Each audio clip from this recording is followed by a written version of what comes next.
Well, hello everybody and welcome to my second vlog or upload about my small collection of Leica cameras. Last time I uploaded details about this camera, my 1935 or 36 use, around about that Mark IIIa, and which I'll just put over there for the second. And this time I'm going to show you a little bit about the next model along the range, the IIIb. Now the IIIb was introduced in 1938 or thereabouts, and it was replaced in 1940 by the IIIc. So the IIIb had a relatively short production run, but that doesn't mean to say the camera's particularly rare. There are plenty of them around, not difficult to get hold of, and I particularly like the IIIb. What's interesting about it, at least for me, I think probably people who do collect these cameras, incidentally all my cameras do work. What's interesting about this though, in some respects it's a bit of a hybrid, because it's the last of the what some people refer to as the true Barnax, whereas the 3C, the chassis was a single die cast. This was the last of the range to have the traditional chassis construction, which, as I understand it, is either 2 or 3 sections, either screwed or bolted together. So it's the last of what some people call the true Barnax, but if I turn it round, it's the first of these screw thread Leicas to feature the rangefinder window, which is the one on the left, and the viewfinder window much closer together in this sort of oval little attachment here. And also the diopter setting has been moved from here to a more convenient place where it doesn't tend to get knocked out of adjustment so easily under the rewind knob.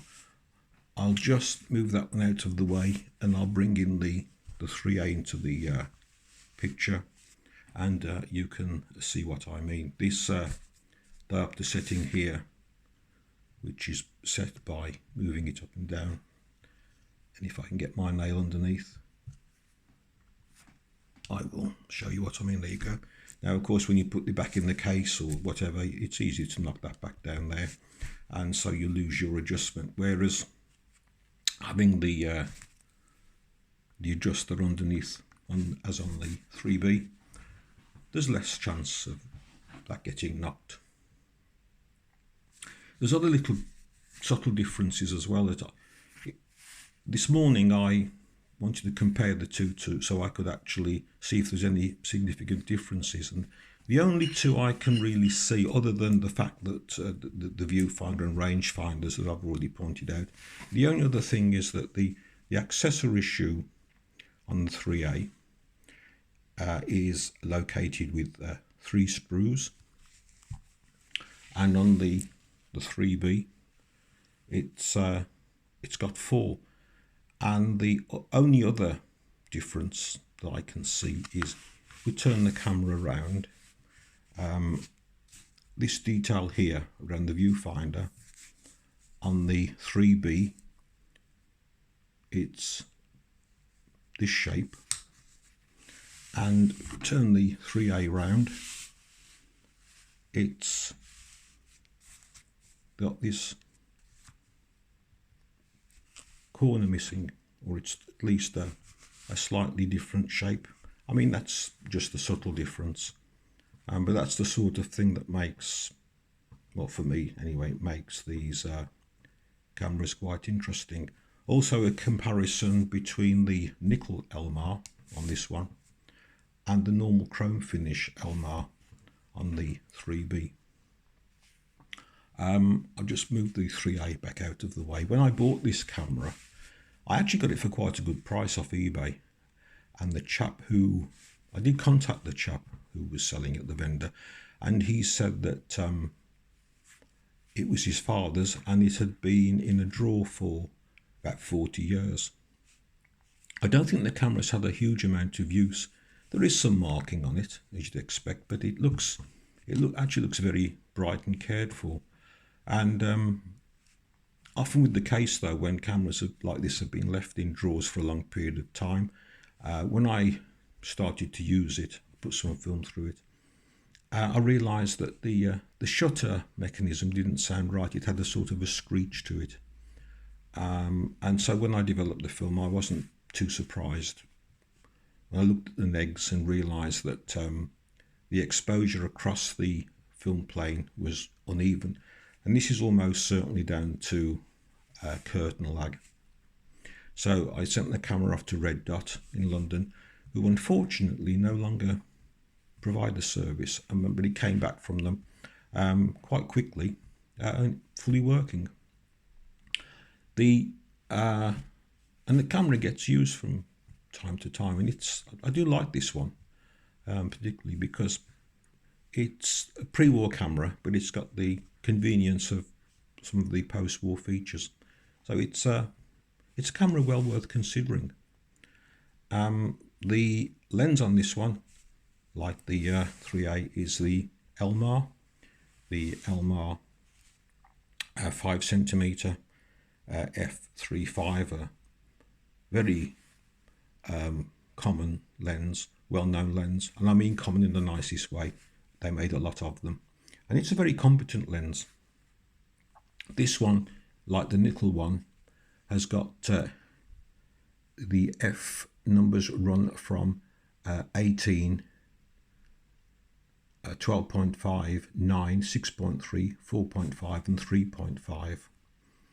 And this one, actually, I've got 3 Elmars, f3.5 Elmars, and of the 3, this one has got the smoothest aperture control in it. It really is nice on this one. Fiddly. I mean, if you've never used one of these lenses, you have to be careful because it's so easy to slip and put your finger on the front element. But talking about these lenses has led me on to other things as well, in as much that when we talk about Leicas, we often talk about Oscar Barnack and of course Ernst Leitz II, who between the two of them put these on the market. Oscar Barnack designed them, and but there's another person as well who doesn't seem to get so much mention. And when these cameras came on the market way back, 35mm still photography was quite a novelty. There were other manufacturers in on the beginning, but when you're making such a relatively small negative, to get quality images, then you've got to have some really decent lens equipment. And these lenses were designed by a chap called Max Berwick. And I've done a bit of research on the chap this morning, and according to Wikipedia, he designed the first 20 Leitz lenses. He was a mineralogist and a physicist and a mathematician. So with those sort of qualifications, he was just the sort of chap to design lenses for you. I also read that the Elmar was based on the very well-known Cooke triplet, which dates from about 1880 or something like that. But by its very name, as far as I understand it, the Cooke triplet has just 3 elements, whereas the Elmar has 5 elements, but in 3 groups. So if that's correct, then presumably he looked at the Cooke triplet design and just added some extra glass. You've still got the 3 groups. So I'm no expert in these matters. Perhaps that's where he based the design on. And also, I also read that bore some relationship with the Zeiss Tessar. So obviously further research is called for there. I must say I'm not by any means an expert on the history of these lenses, and I'm sure there are plenty of people out there who are. You're always very welcome to put a comment at the bottom of the in the comments section, and you know, I welcome any criticism, or you know, even nicer though comments. But it is a very competent lens, and the very first Leicas that went into mass production had the Elmar, and they were permanently fixed to the body. And so really, that's more or less what I want to say about this camera. My first upload went on a bit too long, so I'm going to make this one a lot quicker and snappier.